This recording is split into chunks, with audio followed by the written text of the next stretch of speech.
Hello and welcome to the Pretty Good Gaming Daily Triple. That's your no shit gaming news video. 3 news stories in one video with zero faff. Last week, the House of Lords Gambling Committee in the UK condemned loot boxes and said that they should be regulated as gambling. Now, just a week after that report was published, the BBC has run yet another piece that shows the damage loot boxes can cause. The story details how a 21-year-old blew £3,000 on FIFA Ultimate Team packs. This certainly isn't the first story like this that we've seen, but this one specifically deals with the addictive side of loot boxes. You know, because they're gambling. Jonathan Pinnicker explains how his spending on Ultimate Team packs began as early as 2012 but massively ramped up in 2017 after his mum was diagnosed with cancer, which also coincided with his A-levels. As someone who went through the same thing with my own mother during that period of my life, I fully understand exactly how stressful those periods can be and how easy it can be to slip into bad habits. Pinnicker explains how he didn't think it was gambling when he first started despite what his dad said, but we all know that just because it doesn't look like a slot machine or roulette wheel, it still gives you the exact same feeling. During this difficult time, he searched for a way to cope, and opening card packs gave him the buzz that he craved. As with any addiction, things started small but grew progressively worse as he began to cause more serious damage. At 17, he got his own debit card, which removed the need for parental consent to make purchases, so his spending only got worse. The cycle of just one more pack seemed to set in, and he went from just another £15 on packs all the way until he was spending £80 4 or 5 times every night. He hid his spending from his parents by using gift cards and vouchers from high street shops, but before long he began to eat deep into his own savings fund set aside by his parents and grandparents. The addiction only stopped when the money stopped. After his addiction became known to his parents when they found his bank statements, Pinnicker finally understood what his dad told him all those years before.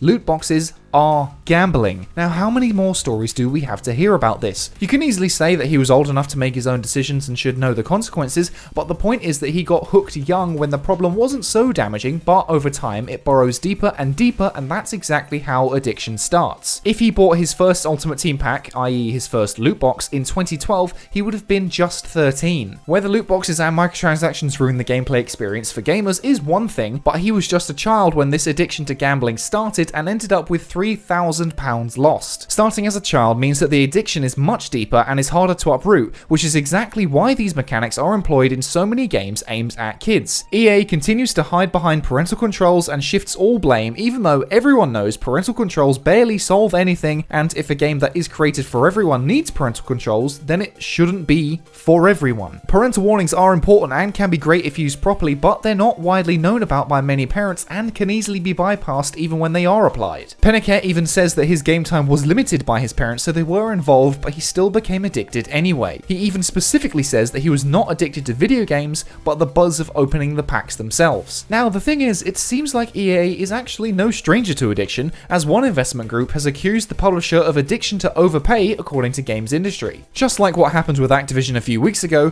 the CTW investment group has now launched a campaign against EA's executive overpay and having an excessive equity granting problem. The CTW investment group's mission is to take executives to account for irresponsible and unethical corporate behavior and excessive executive pay. Even without knowing all the ins and outs of it, that sure sounds like EA to me. Executive Director Dieter Weitzenegger explains that Electronic Arts appears to be developing a special award grant addiction. We have repeatedly stated and continue to vehemently argue that the notion that executives need to be incentivized with pay above and beyond the ordinary course program is a complete fallacy in almost all cases. EA can call them surprise mechanics all they want, but that doesn't change the fact that they are gambling and is exactly how all of these executives are getting such big bonuses. And now that the UK governing bodies are finally putting their collective foot down, hopefully the days of loot boxes are numbered. And next up, Epic Games recently unveiled its impressive Unreal Engine 5 tech demo a few weeks ago, and it was said to be running on a PS5. Now it has been revealed via a press statement that Sony has invested $250 million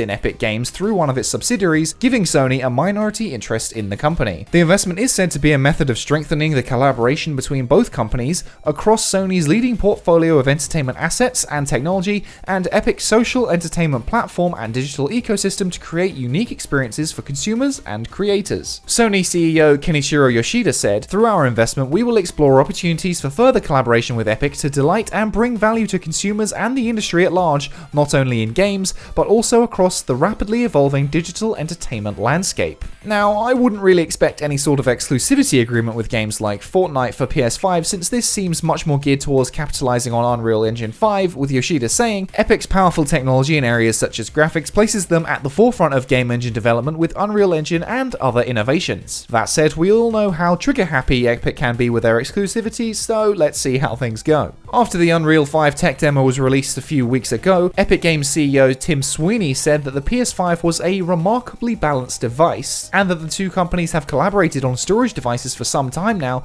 which will drive future PCs. Sony's stake in the company is only minimal, so it won't have any significant control on the future of Epic Games and the products it releases. Other investors like Tencent, which invested $330 million in 2012, have much more influence because that means the Chinese megacorporation has a 40% stake, so that's the one you should be more worried about. This investment from Sony seems to suggest that Unreal 5 will play a prominent role in the future of Sony, and specifically the PS5. Maybe we'll see more first-party games running on Epic's engine moving forward. Plus, it means that any other company, including Microsoft, that uses the engine will indirectly be paying Sony, which is a pretty smart move. You're making your competitors pay you. While Sony has made moves on Epic, Microsoft has been turning heads with its proposal to acquire Warner Bros. Gaming division. I recently covered this when Warner Media announced it wanted to sell WB Games, and Activision and EA were eyeballing the assets, but apparently now Microsoft is serious about the acquisition. That would mean franchises like Mortal Kombat, Middle-earth, Shadow of Mordor, and the Batman Arkham games could fall under Microsoft's ever-expanding umbrella of studios. While Sony won't have control over Fortnite now it's invested in Epic, Microsoft would have full control over these IPs and potential exclusivity to the Xbox consoles. Poached exclusives never go down well with gamers, especially with such valued IPs as Mortal Kombat and Batman, but to be honest, I'd still rather that than EA snatch them up. If exclusivity under Microsoft was part of the deal, it would really suck, but I think it would be the lesser of two evils. Microsoft is a really big company, and those IPs would really strengthen its catalogue, so here's hoping that if it does go through, Microsoft gives them the attention and resources they deserve, and just doesn't make them exclusive. And finally, PS5 Box Art has officially been revealed by Sony. In what was described as a sneak peek, despite being an outright look at the damn thing, Sony unveiled the artwork for Insomniac's upcoming Spider-Man Miles Morales. Stylistically, it's pretty much exactly the same as the PS4 box art design, apart from the banner at the top, which is now white, to match the PS5's new color scheme. Retaining the blue box seems like an odd choice to me after the focus on white for the console and controller, especially when you compare it to mock-ups like this that look significantly better. All in all, it's not really that much of a change, but there it is. The artwork for Miles Morales' game specifically looks pretty cool and resembles that of Peter Parker's adventure on PS4 while still standing out on its own. Both games frame the character in one of Spidey's iconic dynamic poses, but personally, Miles' red on black colors and glowing Venom strike make him pop out even more. Ultimately though, so long as the game itself is good, box arts really don't matter all that much, and physical copies are only a few years away from disappearing entirely, but that doesn't mean I won't enjoy them for as long as I can. Long live physical media. And that's it for today. If you enjoyed this no shit format, go ahead and give the video a like to give it a boost, hit subscribe and the bell if you want to stay up to date on all future installments, toss a coin to your YouTuber over at patreon.com/prettygoodgaming. I've been Henry Cooper, that's all for today, bye for now.